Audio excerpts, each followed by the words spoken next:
Hello, Assalamualaikum. Good morning. Salam sejahtera. Welcome to the webinar on cycling in the tropics organized by the GTALCC project in collaboration with ITDP Indonesia. Ladies and gentlemen, I apologize for the delay. There's some technical problems at our side, but we hope we appreciate your patience, and we hope that you're here and to join with us in this webinar.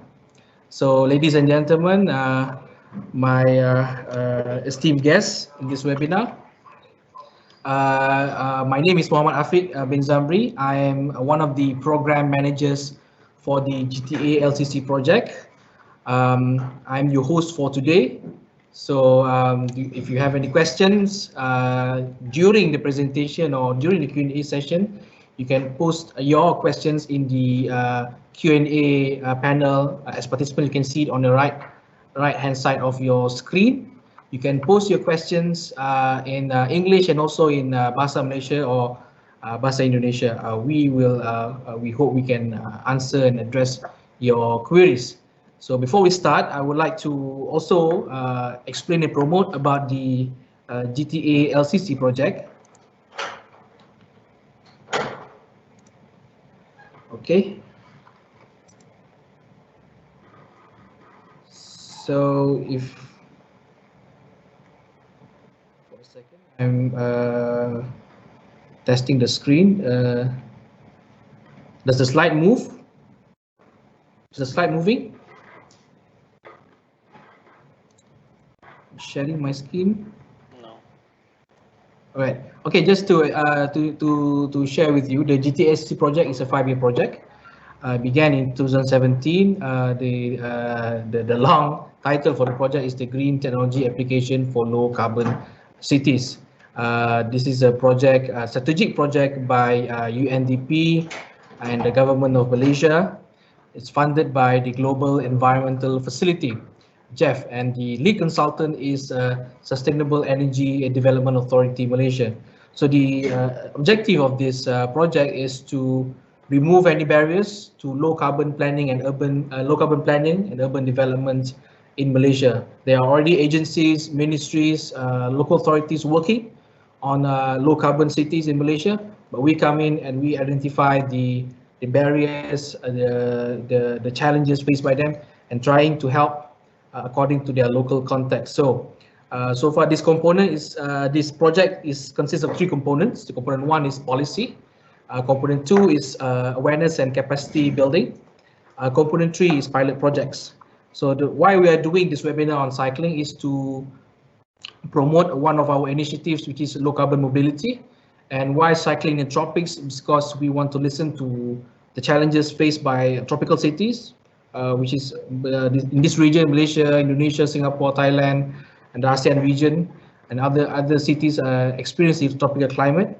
And we want to listen to stories. We want to listen to stories, initiatives, successes, and challenges in promoting urban cycling.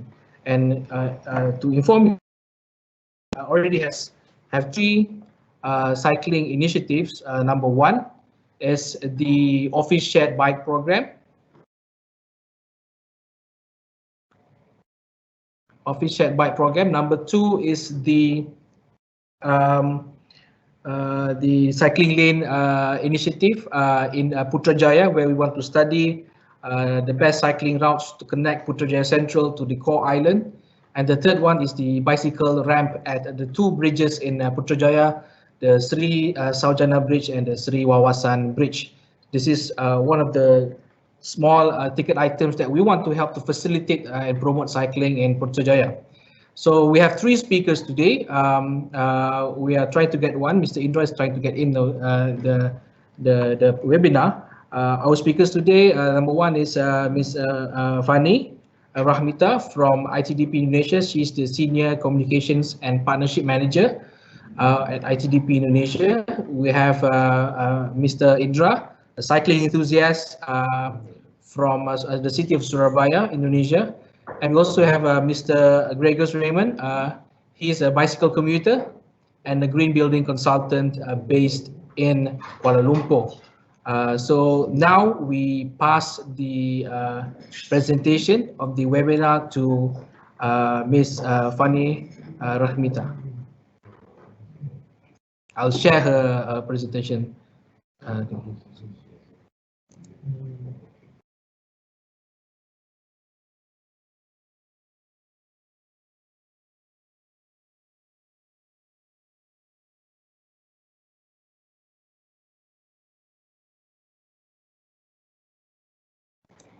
Ms. Fani, if you could share your screen, your presentation, or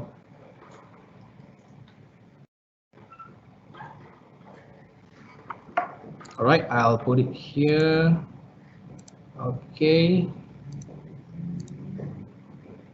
Okay, I'll send it.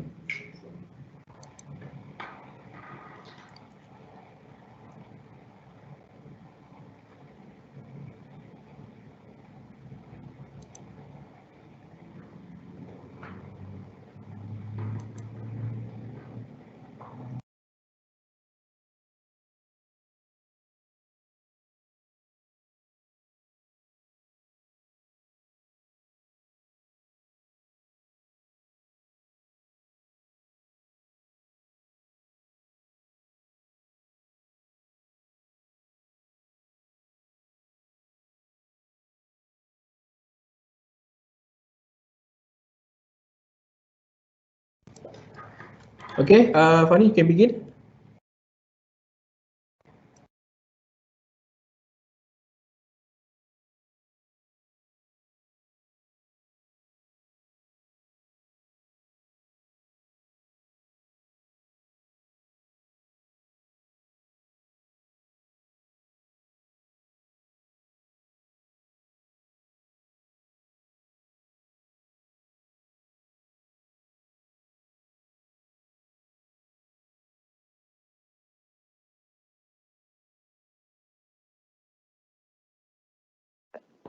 Sorry, I can't hear the audio.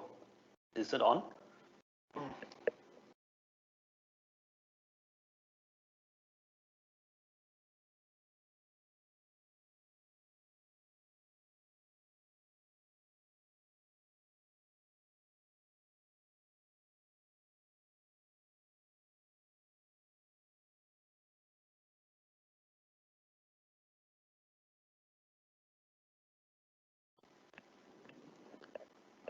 I can't hear. Hello? Yes. Okay, so I will start from the beginning. So hi, I'm Fani. Good morning, everyone. I'm from ITDP Indonesia. I am the Senior Communication and Partnership Manager and also one of the PIC in cycling project for ITDP Indonesia in Indonesia. So first of all, I want to thank the GTALCC, SEDA Malaysia, and also UNDP Malaysia for inviting ITDP Indonesia to this webinar and have a discussion with these interesting topics. And also, I want to introduce or giving probably an introductory about the ITDP itself. Kok gue nggak bisa? So this is ITDP, the Institute for Transportation and Development Policy. We are now in our 35th year actually, and we work in 7 countries. We start working for Indonesian cities in 1999. We are actually providing a technical expertise for cities in the world, how to manage the transit, the urban transit development in the cities. Our expertises including the BRT system, non-motorized transport, which is walking and cycling, and then TOD, transport demand management and sustainable urban design. And this is what we do in cities in Indonesia. We involve in the transit integration in Jakarta and several cities like in Medan and also in Semarang. and this year in Bandung. And then we also have cycling programs in Jakarta, Medan, and Bandung. And we also involve we have programs with urban village residents, and also with the NMT, the pedestrian project in Jakarta. So I think we all can agree that this webinar is actually being held because this one most frequent answer for a question, what prevents you from cycling? So as we all know, and probably most of us experience it, it's because the weather is too hot or the weather is too humid. I mean, this is a fact. I don't want to like judging people because people will like directly say that it is lazy reasons or things like that. But actually, it's a fact. It is the weather is too hot. The weather is too humid, and I'm experiencing it myself. And yes, we live in tropical cities. That's why it one of the reason why it makes people to like not choosing bicycle as their transport modes. But then we actually found an interesting numbers and data. This is my colleague compiling these resources from several sources. So about the bicycle usage around the world. So we divide it into the subtropical climate zone cities and tropical climate zone cities. And then there are two questions pop up when we see these numbers. The first one, why some tropical climate cities have more people ride on bike than their counterpart in the subtropical climate zone? As you can see, like Delhi have 12% and Bogota have 6% bicycle usage. And then when you see the subtropical cities, London is only have 2%, New York State only have 1%. And then the second question is, why do some cities in relatively similar climate have huge gap in bicycle modal share? As you can see also in the screen that Amsterdam have like 27%, and compared to Rome that only have like 1%, it's a huge, is really huge gap in bicycle modal share between the cities that includes in subtropical climate zone. So we are trying to digging. Oh, okay. The images is disappear in here. So I think, but you can. This is actually a comparison. We're trying to compare what is what went wrong with the model, the number of the model share in Roma and in Amsterdam. Maybe as you all know that Amsterdam is like the heaven for the cyclists. They have a very proper like it's practically all the roads is for the cyclists. It's all the bike lane, a proper bike lane, and they have like a very abundant parking bikes in like every corner of the cities, and then also it's very easy to access the city, the bikes. And then when you go to Rome, there's actually not sufficient bike lane. In total, it's only 133 kilometers of bike lane in Rome, and then the access to the bicycle track is kind of difficult, and the parking area is also not properly provided. And then we see the cycling in tropical climate cities. As you can see, or probably most of you know that one of the best city in tropical climate city that successfully have cycling culture infrastructure is Singapore. And we tried like to have a lesson learned from Singapore and what we can learn from cyclists in Singapore. So actually, for cyclists in Singapore, the hot weather or the humid weather is not the main problem for them. It's actually the wet weather or the rain season, because it's very dangerous for the cyclists because the motorized driver couldn't see them, and then also they have to like bringing their umbrella while they're riding their bike. So for them, it's not the hot weather is the problem for cyclists in Singapore.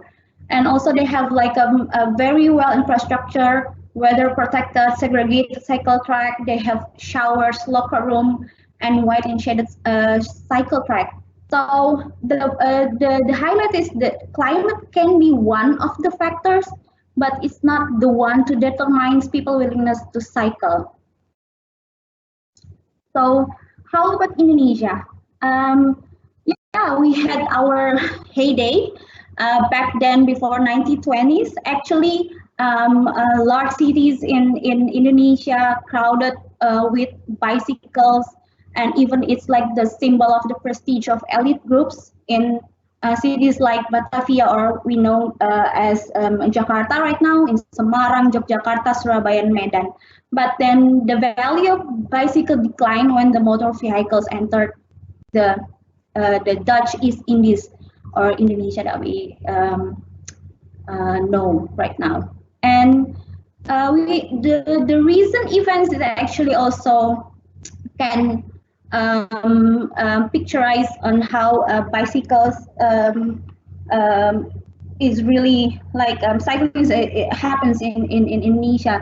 So during the COVID-19 pandemic, there was a significant increase in the number of cyclists on the main roads in Jakarta, and even in several cities in Indonesia, where all the bike workshop filled with people who want to repair their bikes and even buy the second-hand bikes, and even the store also filled with people who want to buy bikes because of this pandemic. And we have a number in one of the road in Greater Jakarta. It's actually increased to 10 times the bicycle user, the cyclist, or we can say it's 1,000% before the pandemic. And so, what is who is the faces of cyclists in Indonesia in normal days? So not during the pandemic or not even before the 1920s. This is actually the basis of cyclists in Indonesia. Actually you can meet them in daily activities in every cities in Indonesia, like the coffee seller who sell his coffee and using the bikes to selling it to the workers in the cities. And then also we have a cracker sellers, and then we have a bread sellers who still using bikes for economical reason. And then we have students that cycling to go to school, and then we also have the bike messengers. So this is actually what we found in urban villages in Kampung Kota movement in Kampung Kota residents in the city of Jakarta. So walking and cycling activity in Kampung Kota or in urban village are dominated by female and children groups. And the cycling has been used by female group to go to the market, and children group use the bicycle to go to the school and play with friends.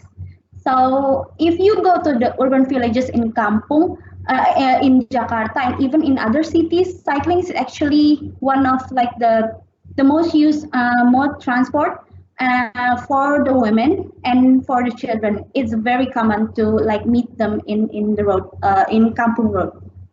And this is a student cyclist. Actually, it's also like pretty common to meet them in the way of they are going to school, but because they rarely getting appreciation and even attention from the cities and also from the schools, so we are not talking about them that much. And then we start a program called Sekolah Ramah Bersepeda, where we found this one school in southern Jakarta, that have a 40 students who are actively cycling to go to the school. It's about like 10% of the total of the students, 3 to 5 times a week, and then they're riding the bike. With the distance from their houses to the school is from 500 meters to 1.5 kilometers. And because of there's a lot of the students that using the bike, the school then provided a parking lot, a special parking lot for the students' bikes. And then through the program, we invited a sponsor to give incentive to the students. One of the incentive is the sponsor gave each student brand new bikes, and it boosts the number of the cyclists, the student cyclists, from 40 to 70 cyclists of students now in the school. And also the bike messenger, it's the business is actually growing pretty good, because one of the biggest operators, West Bike Messengers, now already have like their own apps, and the reachment of their delivery is getting wider. And then they have this IBMA, Indonesian Bike Messenger Association. So basically, we can find these bike messengers not only in Jakarta but also other cities in Indonesia. The Instagram is actually compiling all the operators. So as you can see that we have courier bike messenger in Bali, in Yogyakarta, even in Tangerang and in Bogor. So if you curious if they providing service in your city, you can go to IBMA Instagram. Okay, so after like all slides that I'm presenting before, I think at this point we could agree that weather is not the only reason. Even in cities like in Indonesia, actually we have an existing cyclist that the mobility is even like depending to the bike with the bikes.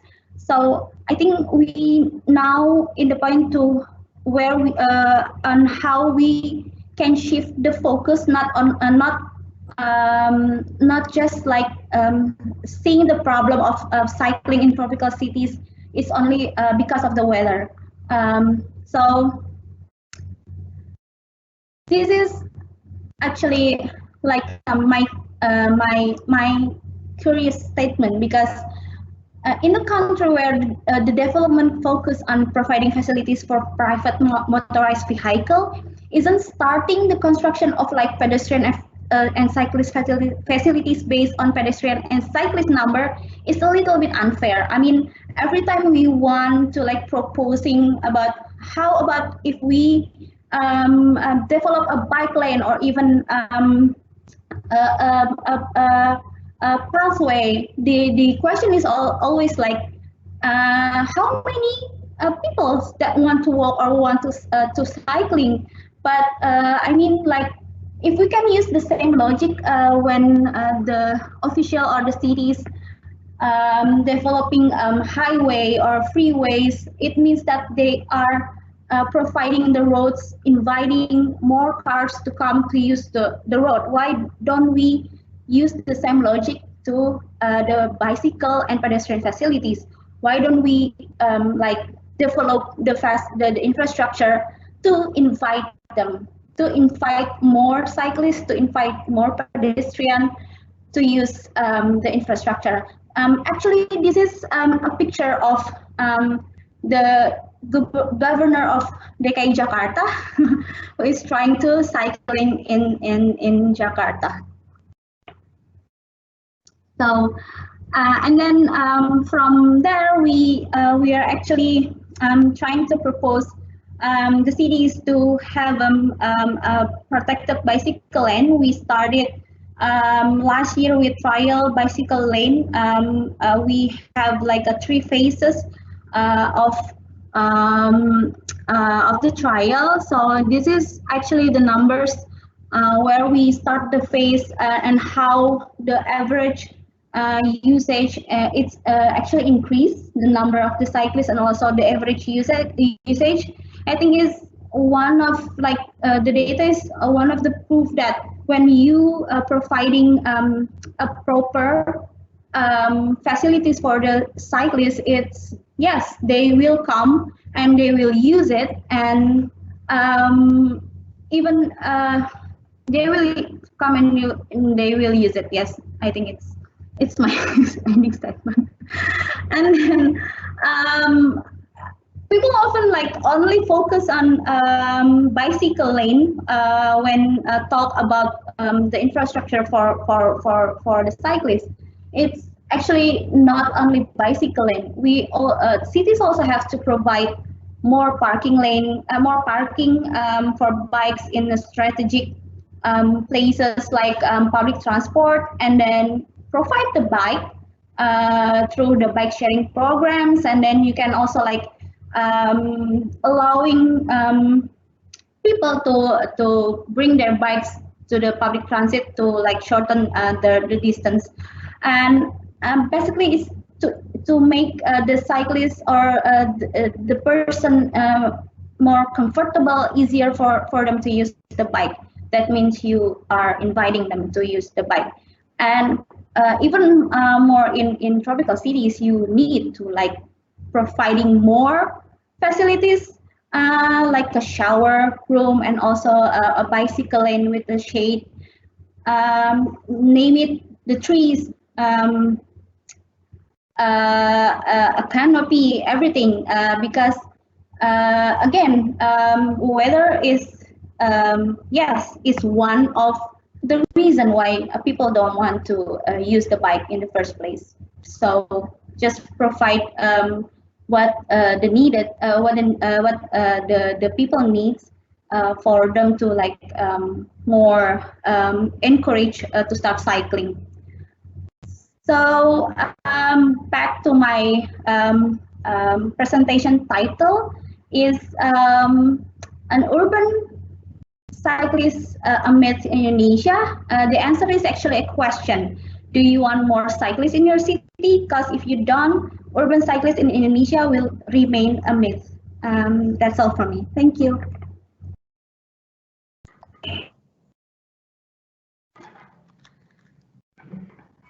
Thank you. Thank you, Ms. Fani from ITDP Indonesia.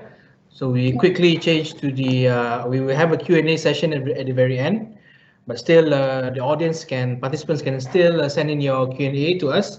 We shall view it and compile it for the Q&A session later. So now we shall go to, slight change. We shall go with Mr. Gregors first, then Mr. Indra. Okay, Mr. Gregors, I shall share your screen. Thank you very much. Can you see my screen and can you hear me?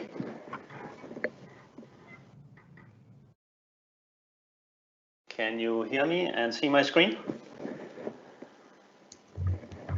I can hear you. I don't know about the others. Okay, and you can see my screen as well?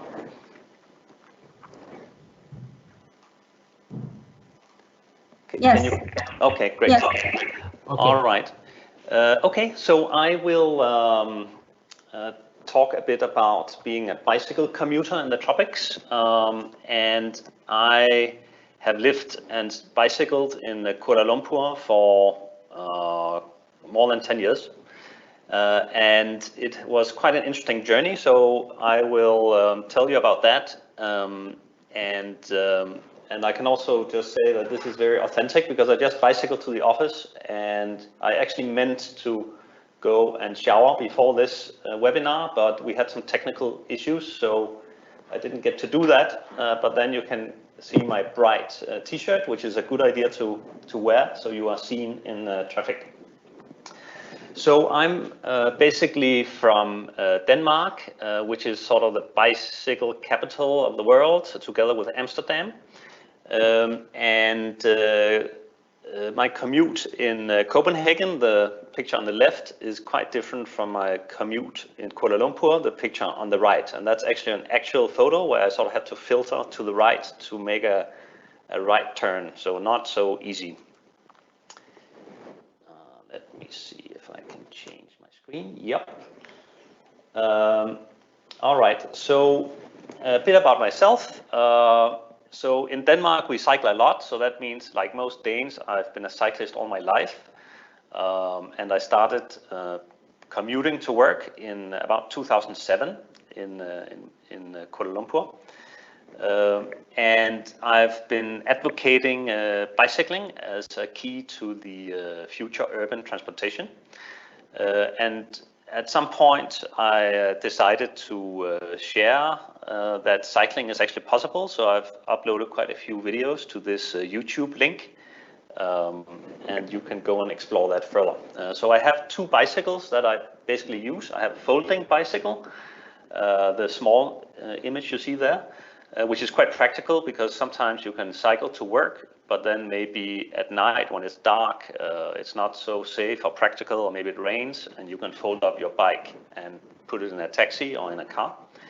And then I also have an electric cargo bike that can carry up to 100 kilograms. So it's quite fun to use and even to give people rides.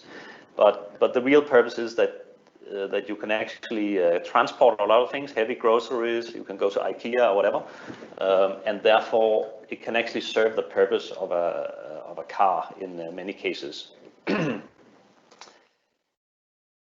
See if I can change it again. Okay, so in Copenhagen, everyone cycles. Here's a few photos. The lady on the left is one of our members of parliament, and on the right, this is actually the one in the blue jacket is the future queen of Denmark, who's giving one of her friends a ride in a cargo bike. My own story when I first came to Kuala Lumpur in 2005 was that I was a bit intimidated by the traffic. So basically, I didn't see any bicycle lanes, and I was like, there's no way I'm gonna bicycle here. The traffic seemed crazy, the climate was very hot and humid, and there were no bicycle paths. So for the first 2 years, I didn't cycle, which was quite unusual for me. And I had to get a car, which was it was the first time in my life I had to get a car, which was not something that made me very happy. But then I bought a bicycle after 2 years, actually one manufactured by Proton, the Malaysian car maker.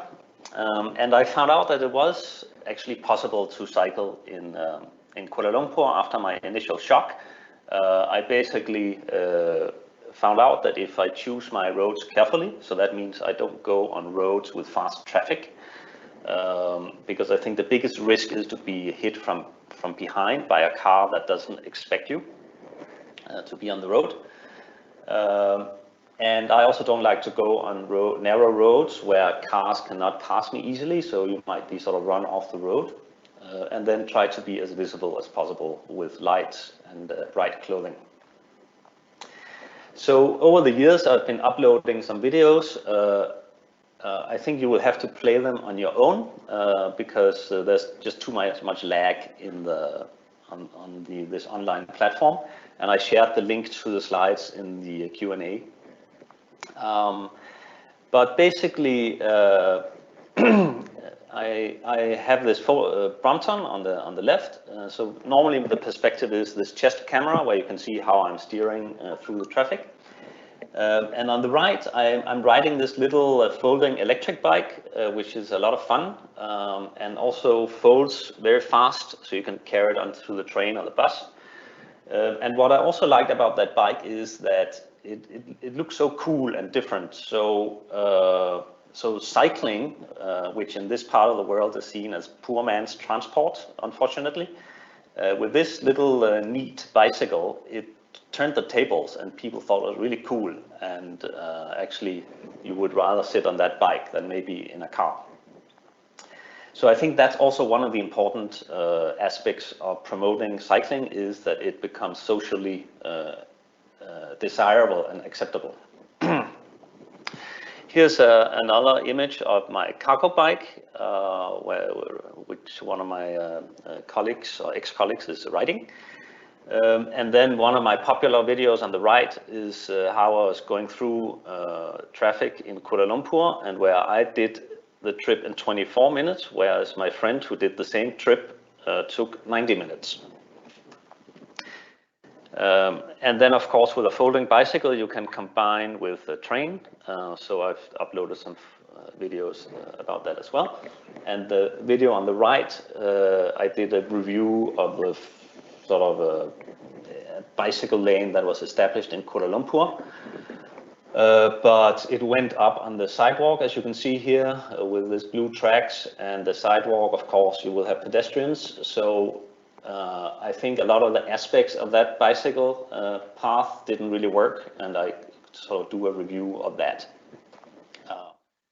And speaking of bicycle infrastructure, I think there's a quite good chart which you see here on the right, which I think can be used in most cities, where you basically look at the velocity of traffic along the x-axis and how many cars per day is riding on that road. And depending where you land in this chart, you can see whether you need a bicycle lane that is separated, physically separated from the traffic, or whether you don't need a bicycle lane, like down here at the mixed traffic.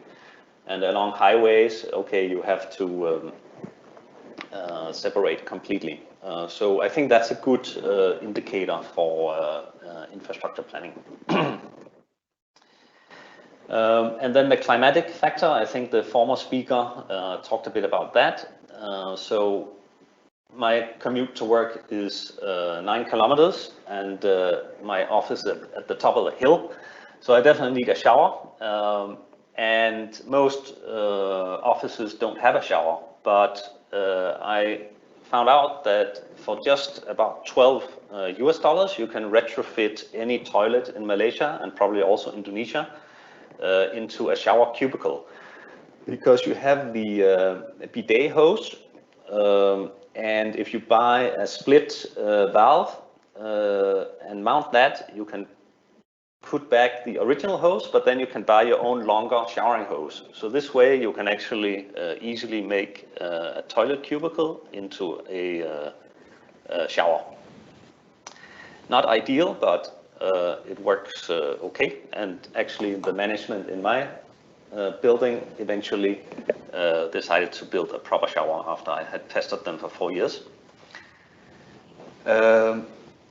What about safety? I think the climate is not really the main issue. I think it's more safety, and there's some surveys done in Malaysia that also indicate that safety on the roads is the #1 deterrent for not cycling. And people often tell me I'm crazy to cycle and I won't live long, but I actually normally reply that on the contrary, by getting exercise, I'm adding years to my life. So cycling is actually quite healthy, and therefore you actually will live longer if you don't get in a bad traffic accident, of course. So given the current state of cycling infrastructure in Kuala Lumpur, I wouldn't recommend anyone to cycle, but I've been cycling all my life, so I feel fairly confident on the roads, but for the masses to start cycling, we need the roads to be safer. And also cycling saves money.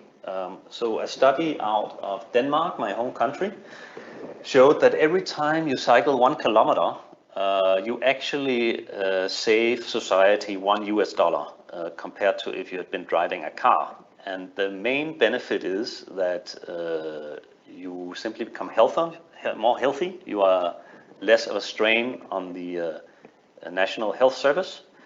But if you cycle and get exercise, you are also more productive at work. So that also helps. You have less sick leave and you live longer. So imagine if you bicycle about 10 kilometers to work like I do, and 10 kilometers back, that is $20 US per day that I save society.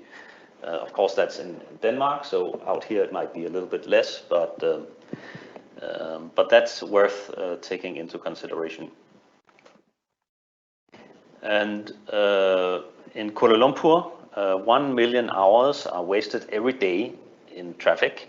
And I'm sure in Jakarta it's much worse. It's also a bigger city. So that comes with a huge cost. In Malaysia, it's about 15 million ringgit per day.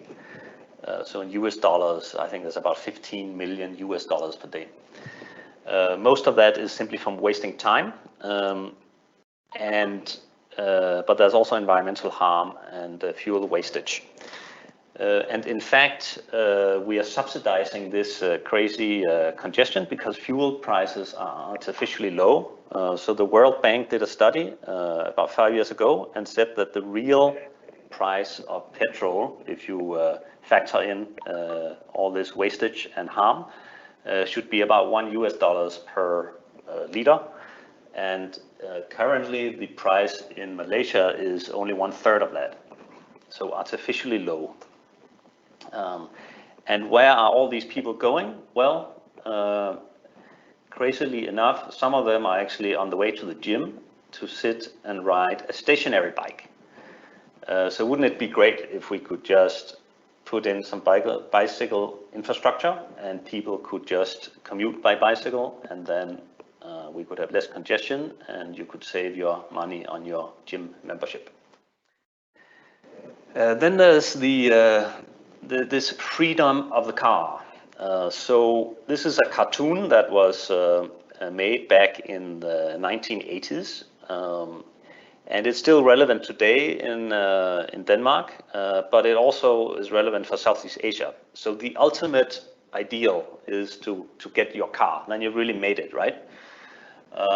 And Denmark and Amsterdam and so on, they have also gone through that, where the cities was just cluttered with cars, and then people just revolted and say, we don't want this. It's it's not a good quality of life. We want infrastructure for bicycles and pedestrians and public transport. So basically, you spend about 1/4 of your salary to own and operate this car. So that's sort of the freedom of the car. And of course, a lot of people would like to avoid this burden. And for example, in Manila, there was a survey done where 80% of those who actually cycle there say that they do it because they can save cost on transport. So how do we then make cycling a real option? And I think if I sort of have the number one item on my wish list is to basically have better connection between the suburbs where people live and let's say the center of city where a lot of people work. So this is what I mean, that's where we sort of need these bicycle corridors and connectors, and to incentivize people to do so. I think that it could be interesting to launch something that I call Bicycle and Makan. So basically, if you cycle to work to the city, and there will be some bicycle hubs in there with showers and bicycle repair and so on.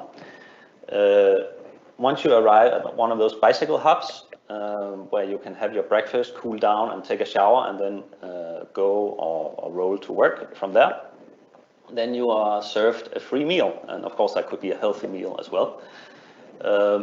So once you give out something for free, that has a big appeal. And I think that would definitely grab a lot of media attention. And that could help to sort of really spur a bicycle commuting culture.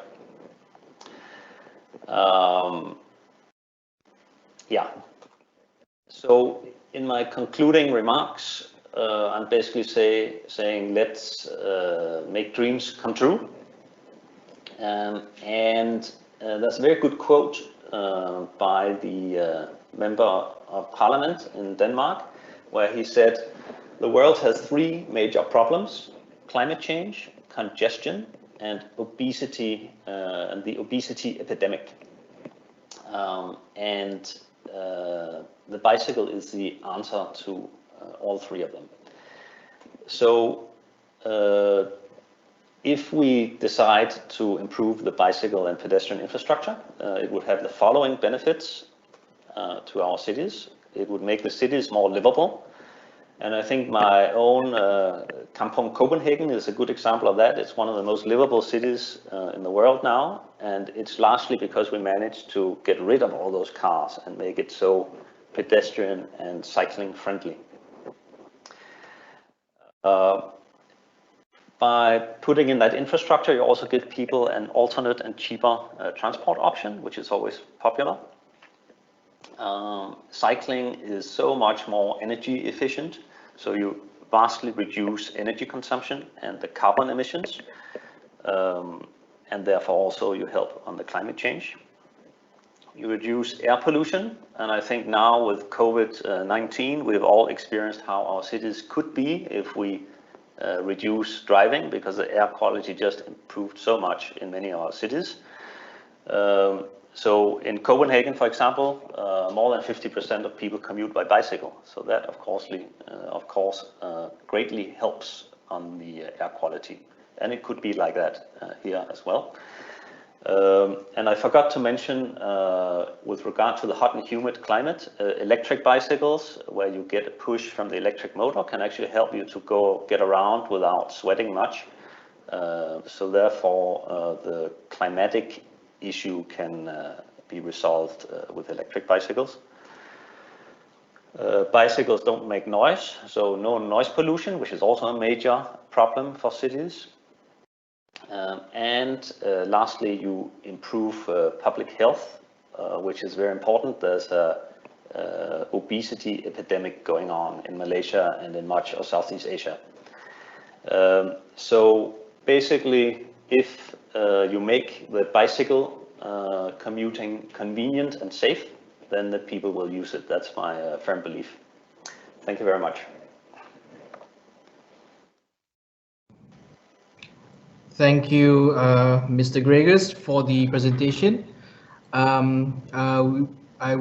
are receiving tons of questions currently, but we'll answer at the end of the session.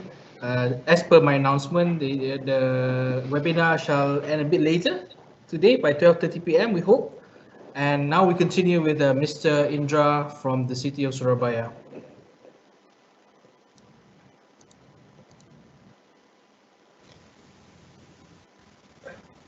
Okay. Hello, can you hear me? Yes. All right. Wait a minute, I'm gonna share my screen.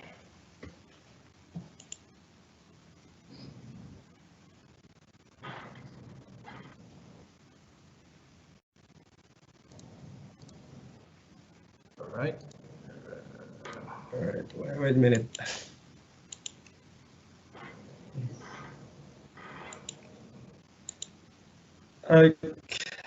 Still not.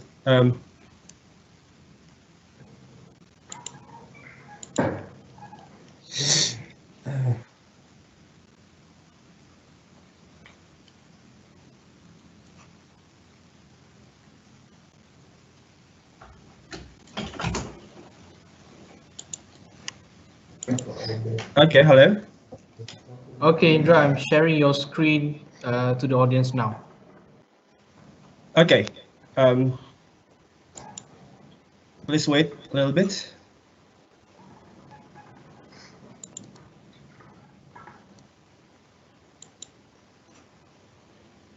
I'm sorry, the network is really bad today.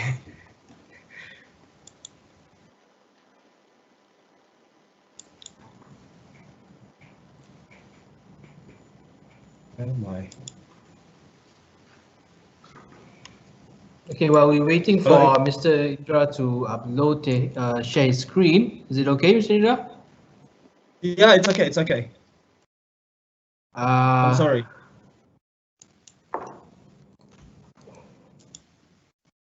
Maybe we can tend to some Q&As, the questions provided. Okay. There's one question to Mr. Gregors from Mr. Deep Kumar. Do you think the new KL structure plan addresses this issue of bicycle infrastructure?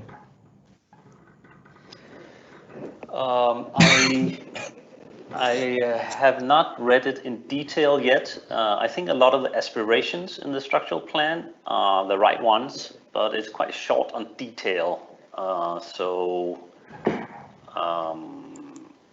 I need to see a bit more detail on that once before I can really comment back on that. But on that note, I'm actually one of the stakeholders in the Kuala Lumpur Master Plan for cycling and pedestrian networks. And that work is ongoing. It's going a bit slower than we had hoped. Hopefully we can get something useful out of that. Last thing I saw was they tried to connect to the suburbs, but again, the devil is in the details. All right. Okay. Still not work. Okay, Mr. Indra, I'll share your presentation via my screen. Is it okay with you? Okay. Yeah. Yeah. I'll mute my mic and I'm sorry. you speak and just inform me when shall we share move the presentation, right? Okay. Okay. I'm sorry for the inconvenience, guys.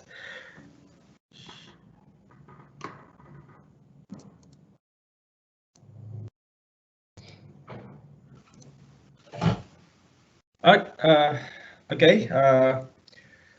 It's already. Hello, all. Can you hear me? Yes, we can hear you. Yes. Yeah. Hello, all.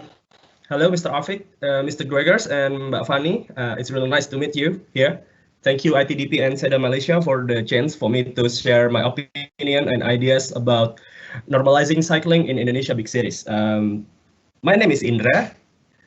I am from Surabaya City, the capital of East Java Province.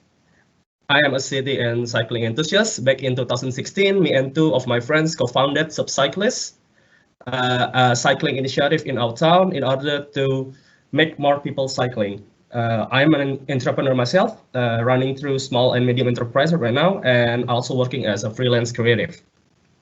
Okay, before we go forward, let me tell you a little bit about Surabaya. The first three slides of my presentation will show you what Surabaya look like. Maybe the first one, you can see Surabaya is a big city. We are labeled as the city of heroes historically. In the first slide, you see the neighborhood area. It's really dense because Surabaya basically is kampong or villages that become a city, and then so it really dense with a small road and hills. And the second presentation, the slide that you see right now, it's Surabaya 45 or 50 years ago.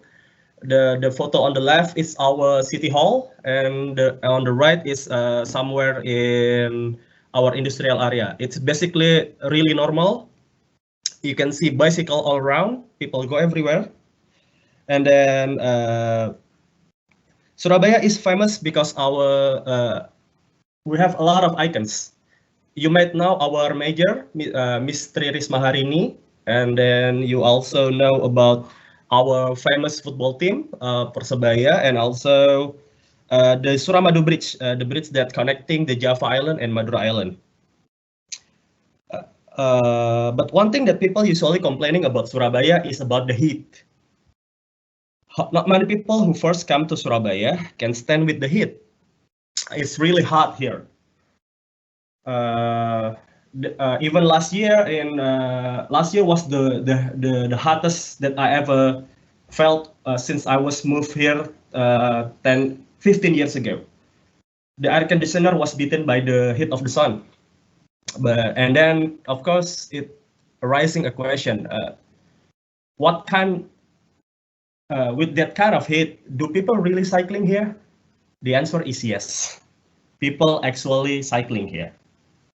And also there is other cities, Bandung, Yogyakarta, and Jakarta. It's also from 45 and 55 years ago.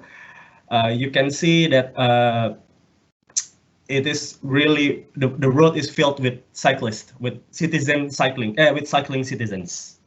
Okay, you can go to the next, Mr. Afik.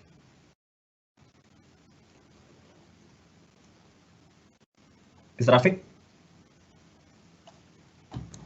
Yes, yes, I've gone to the next slide on the Surabaya nowadays, right? Yes, yes. Okay, thank you very much. Now, this is the current Surabaya situation. This is taken at Jalan Panglima Sudirman. Well, you can see automobiles everywhere. You can only see one cyclist there, an old man, and also motorbikes that using the sign. Our pedestrians is not really good because you can see it's really small with trees around. That's the current situation here, but I think it's also the situation in other cities as well in Indonesia, not just in Surabaya. This is our normal. This is how normal look like here. Well, not many people cycling in the daylight, but the pandemic causing a lot of people cycling at night, actually. Okay, you go to the next slide.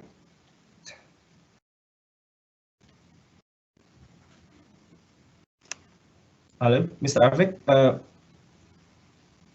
Okay, so where are where are the cyclists actually? I will divide cyclists to three types of cyclists. There are sports cyclists, leisure cyclists, and also daily cyclists. You can separate them easily by their attributes, their gears, their the way they cycling, the routes. But the third type, daily cyclists, they won't call themselves a cyclist actually. They are just cycling citizens. For them, cycling is a mobility option. Cycling is the way they go from A to B to C and etc. So, but ironically, the cyclists that were taking the road today is mostly sports cyclists and leisure cyclists. Yeah, they are on the streets in Peloton. They ride together or just at the weekend, mostly using helmets, and some using helmets, others not. But basically, for the daily cyclist or cycling citizen, there is not a lot of people that do that. Okay, can you please to the next slide? Actually, there is a lot of reason why that is happened, but I will share you four main reasons that causing the cycling in Indonesia is just become a hobby or a sports and leisure activity. The first one is cycling as a ceremonial icon. Whenever an institution, mostly government, have anniversary or have an event, there's always cycling event. Ironically, there's not a lot of parking lot in their office. And then cycling as a promotional event. Well, here there is a lot of event called fun bike. Actually, we usually held in the weekend where people can get prize when they come and join the event. It's not good because it's motivate people to cycling just for the prize. They don't do it in any other days. And also cycling as a special and exclusive activity. Yeah, it is a little bit not convenience for us who use the street, even for the car user or motorbike user, because somehow when the cyclists with the special and exclusive, they use for rider or they use police to help them clear the road for them, and it's not the way mobility used to be happen in our city. And then the last one is bicycle companies didn't advertise like car or cigarette company. Advertising causing creating our culture. Advertising creating our mindsets. It direct us to purchase products. But it's been a long time since I was seeing bicycle advertising in television or in other media. Even though there is a lot of advertising on social media, it's not advertising that really convincing. If you see the car advertising or the cigarette advertising, making people want to buy the product, want to look cool because of that. But the bicycle company didn't do that. Yeah, and it's really sad actually. Okay, next slide, Mr. Rafiq.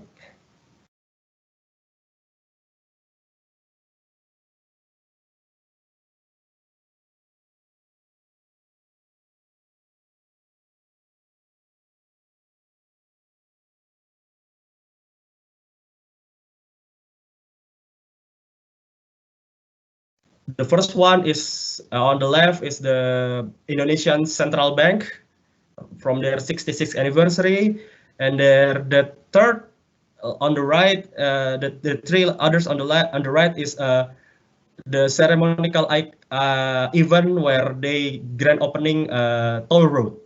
Ironically, that is the only time the cyclists can use the toll road. There are the event held by the government private company. Yeah, this is the situation that we're facing actually today. Okay, next slide. So, what is actually normalizing cycling? Cycling. So the normal is cycling as daily habits, as a form of mobility. It's not cool, not special in any way, just common, normal, and used by all structures of citizens, just like in Netherlands and Copenhagen. There we can see that the Prime Minister of Denmark, the Prime Minister of Netherlands, it's all using cycling, using bicycle to go everywhere. The lecturers, the students, the rich, and also the poor, they all using bicycle for their transportation. So there it is normal. So here it should be also normal, just like that. It's not cool, not special. Then we have to make it happen like that. Okay, next. So the question is, how can we normalizing cycling here in Indonesia? Well, it's a work for all. Actually, the government providing the infrastructure, creating a related law to help the cyclists, and also the business and institution supporting cycling as a mobility option, providing bike access and parking in their facilities, and also community and NGO can creating programs to promote cycling as mobility. So it's basically work for all. If just one part that work, it won't happen. So basically, it's need the work for all. It's a work for all. Okay, next, I will give you an example how the practice of bicycle campaign in community, because that's what I do, that's what I know. So hopefully it will help you to understand well. So this is the event created in Bandung and Surabaya. The first one, Surabaya, the top two is Surabaya, and under that is from Bandung. So the key to create cycling campaign program is to understand the city and citizens' culture. So knowledge in psychology, sociology, anthropology, mass communication, and design can play a big part to create the program. Surabaya cycling campaign program by CYCLISTS that I created 4 years ago. we are using the concept of know your city with cycling, because we know that Surabaya people is really proud with the city. We have enormous proud to the city. We really love the city, so that's why we engage them with ask them to cycling, to let them know there is a lot of place that they didn't know in the city. So that is the central concept. And the best part is also we are involving Bonek, the Persebaya supporter, as the city biggest community for the campaign and programs. It's actually tricky because Bonek or football supporters usually only talk about football, but for Bonek in Surabaya, they are also engaging with social activities. So we get, why not? So when we approach them, we approach some of the leaders of Bonek. They support us, and they tend to cycling everywhere. But right now we're trying to get the supporters to go to the stadiums by bike. But actually the problem is the distance between the city to the stadium is really far, 30 or 40 kilometers away, because the stadium is on the west side of the city, outside the urban area, and already near to Gresik, our neighborhood city. And then the two posters on the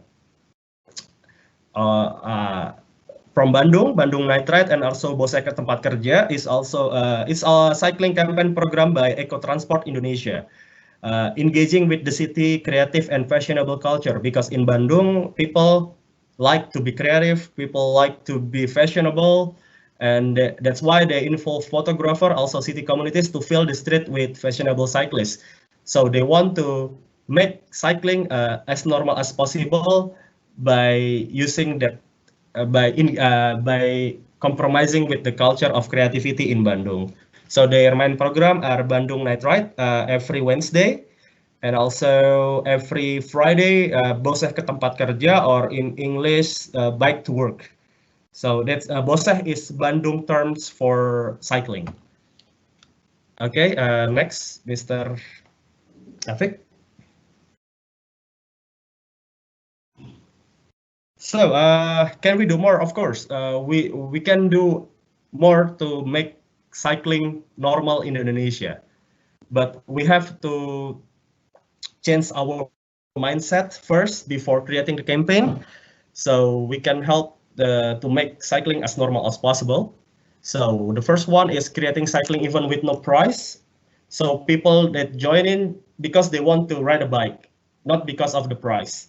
And also creating cycling as mobility content in social media. The digital campaign can be a really good force nowadays. We can use Instagram, we can use YouTube, also we can use maybe TikTok, the current social media hits. Also, business must also involve creating cycling product for mobility and creating ads for that.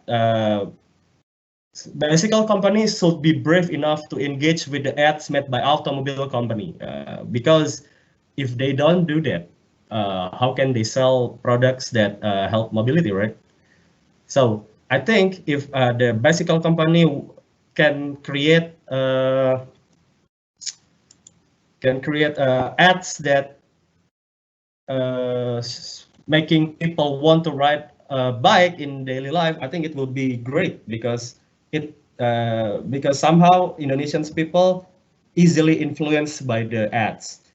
And also the fourth one is government or related institution must stop giving excuse to specializing cycling activity, like giving the police to guard the cyclists, or making is as a ceremonial icon. It's good for some Peningkai cycling as a sport and hobby, but not mobility. So yeah.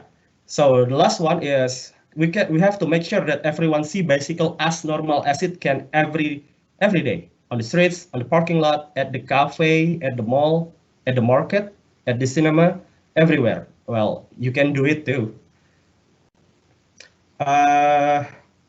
So Bandung and Surabaya actually are really different cities in terms of weather and landscape.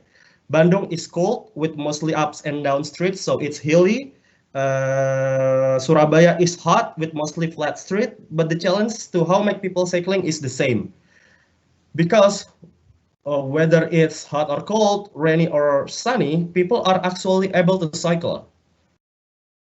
And for mobility reason, no one is really cycling all day long.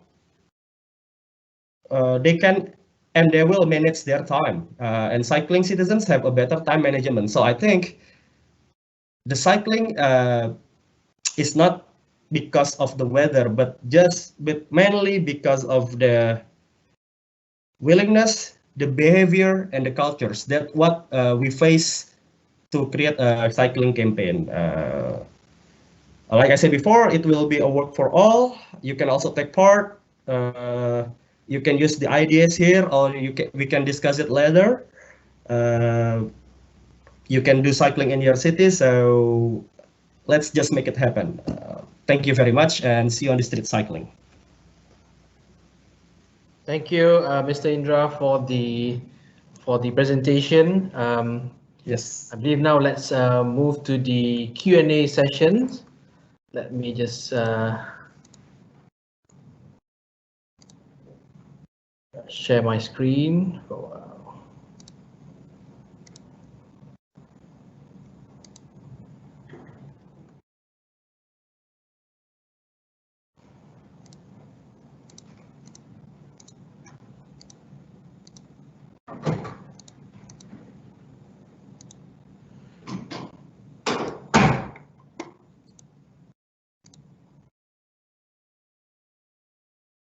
Okay.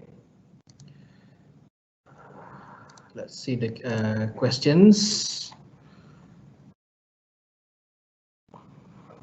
Okay, this is from an anonymous person. The question is based on ITDP's observation. Based on ITDP's observation, wait.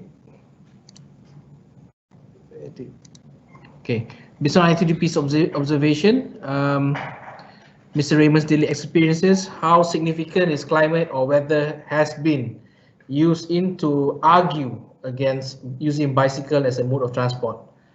Let's say we have the infrastructure and all, like say Singapore, but people are still reluctant to cycle. How do you think can we break through this wall so that people are encouraged to ride? Maybe we can start with Ms. Fani. Please unmute your microphones, my dear presenters. Hi, yes. So let's say we have the infrastructure and all, but people still reluctant to cycle. Okay, so actually, I think one of the focus that when we want to like providing the facilities to the people, the bike facilities to the people is to identify the needs. So actually not all people want to cycling like for 10 kilometers to 14 kilometers straight from home to their work or offices and or school. Most of the time they just need to cut their distance from home to the nearest public transport, which is like probably in cities in Indonesia, especially in Jakarta, because Jakarta is already have like a massive public transport system. From the residential to public transport station is actually can be reached from like 1 to 2 kilometers, which is actually pretty far for people if they take a walk, but also it's actually not very far if they can have like the alternative mode transport that can like fastening their paces. So actually, bikes is one of the mode transport that we recommended, not only for a long distance, but also for to complete the first and last mile from and to public transport. So actually, it's maybe one of like the things that we need to identify first. What is the needs and how this bicycle can help them to shorten their distances and also shorten their amount of time in the road for activities. Yeah, I think it's from me. All right, Ms. Fani. I think we'll move to the next question. I think this question is also relates to us, the project, because we're having a bike sharing program where we share electric bikes with a few agencies. So this question by Mr. Asatip: do you think the use of electric bike hybrid with manual cycling is good for the tropics? Since tropical countries are hot normally and we will sweat during cycling, in order to reduce the sweating and discomfort, the use of assisted pedaling by an electric motor will ease the load, especially cycling at hilly terrain. Anyone, Mr. Gregors, Mr. Indra, or Ms. Fani, want to comment on this? I think I can answer this one because I have an electric bike. So yeah, I think electric bikes that what's called pedal assisted. So you still have to put a bit of power yourself, but it will give up to, let's say, 75% of the power. Is a great invention for the tropics, because if you have to go for a meeting in the middle of the day where it's really hot, you will definitely sweat if you cycle normally. But with this kind of electric bike, you can, even with a light pedaling, you can get anywhere, even uphill, without sweating. So I think it's a great invention.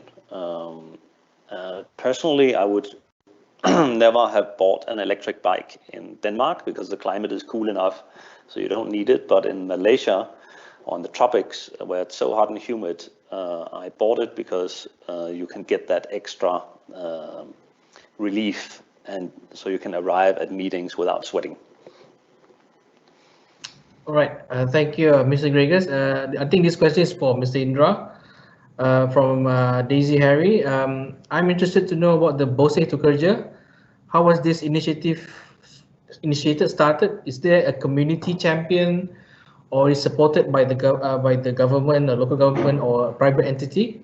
Mr. Indra, can you help to answer this question on Bose to Kerja? You must unmute your microphone first, Mr. Indra.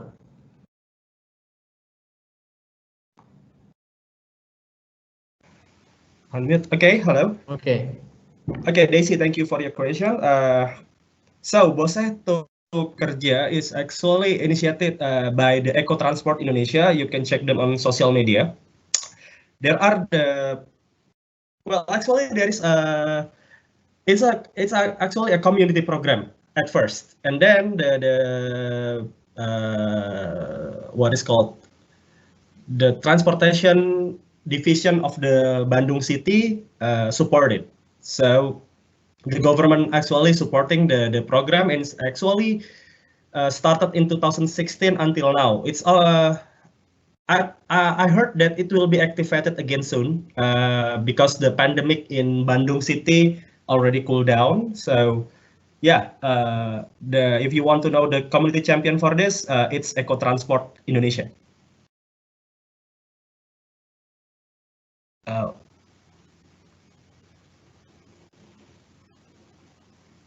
So basically the Bose to Kerja is initiated by 12 people from a lot of background. They are some people as a journalist, also event manager, also the head of a government authority. They write together. At first they start with 10 people, and then they right now basically 50 to 60 people joining in the ride every Friday morning. That's how the story of Boseh to Kerja. Mr. Rafiq? All right, thank you, Mr. Indra. Okay, I need to publish this question. Okay. All right. Okay. I think I give this to Ms. Fani. Is there any bike share facility provided? If yes, does it help encourage people to cycle? If there's any cities in Indonesia under ITDP's cooperation with them, Ms. Fani? So yeah, we are actually the first public bike sharing that implemented in cities in Indonesia is actually the one that Mr. Indra mentioned before. It's Boseh, because it's funded. Correct me if I'm wrong, Mr. Indra. It's funded by the city officials, Bandung city officials, and then the public can using it. I think for free. So in Jakarta, we have this one operator of bike sharing, but unfortunately, they can only operate in the satellite cities, not yet in Jakarta, because the main problem is the bike parking. So the business team and also the bike parking is still the main obstacles, because if they want to deploy the bikes in a public space such as pathway, sidewalks, or even like in station, they need to get the permission from the city officials. So actually, this year, before the pandemic, we proposed the recommendation about bike sharing using the public bike sharing scheme. So it will include in transit integration in Jakarta, but unfortunately, because of the pandemic, it postponed, and we are now trying to approaching another ways on how this bike sharing can be implemented during the pandemic. Furthermore, because of the budget is allocated for the COVID-19. So, but the operator is still you still can use their services, but not in Jakarta's area, more like in the satellite cities and residential areas. Yes, that's from me. It's the Transport Science Society.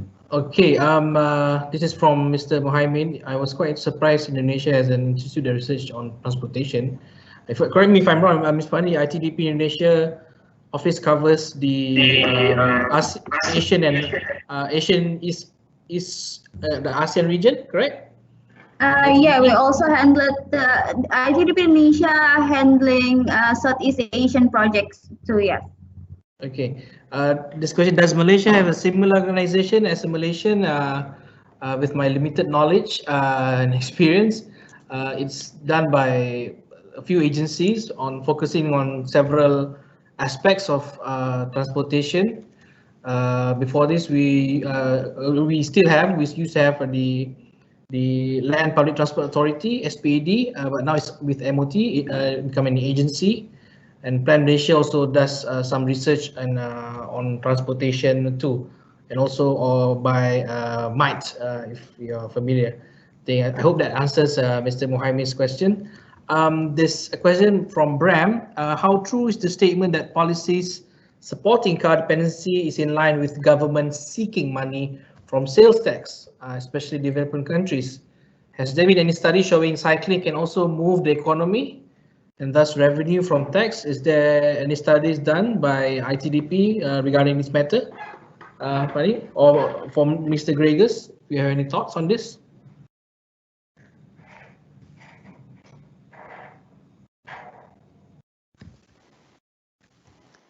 Yeah, I think we haven't we didn't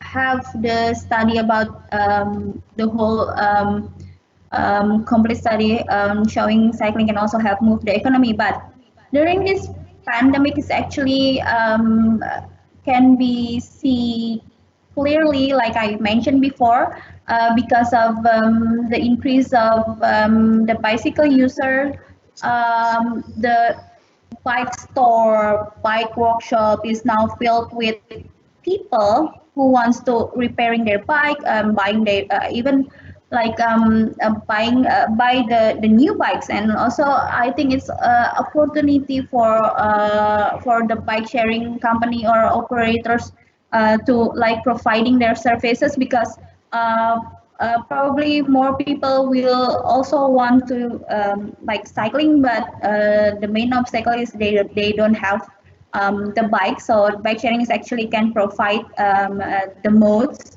So it can be like a shifting like not the shifting is, it can be like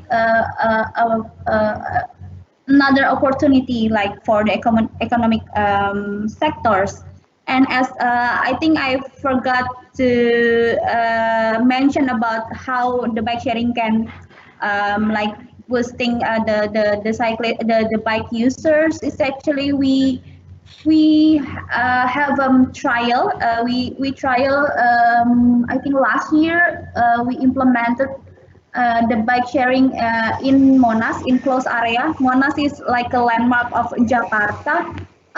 The bike operator deploy like 100 bike, and the visitor can use it for free. And we got because they are using the app, so we can pull the data from the apps, and it show a very huge number of usage. We have a standardization about the bike sharing on how it considered as to be successful. I forgot the number, but it's beyond the standardization, the number of the usage per day in that particular area. Yeah. All right. Okay. Mr. Gregors, I think last thoughts on this. Yeah, I think cycling has a great economic incentive, because you avoid so many health problems, you avoid so much congestion, and also building a bicycle lane is so much cheaper than having to build another freeway. So I think we have to look at it like that. I'm not aware of any studies here in Southeast Asia showing that, but that's just, I think quite self-evident. So yeah, so that's my comment on that.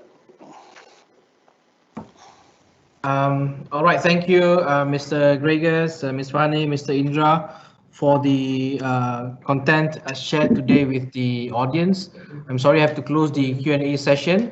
However, we'll compile the Q&A, and at best we hope to compile it and summarize it in then we will email to all the registered participants. The recording shall be edited and uploaded in our website soon, and we will share also the presentation material of our presenters. Apologies for the delay and for the spillover until 12:49 p.m. We hope, please pray for us. We are trying to organize another session, something like this, cycling in tropics, but we want to bring other speakers, maybe local governments from Malaysia and other institutes to speak on their experiences on cycling in tropics. Thank you very much, everyone. Assalamualaikum warahmatullahi wabarakatuh. Have a good lunch. Stay safe. Follow the SOP by the government, and cycle responsibly. Thank you. Thank you. Bye. Thank you. Bye. Yeah, cycling. All right. Thank you.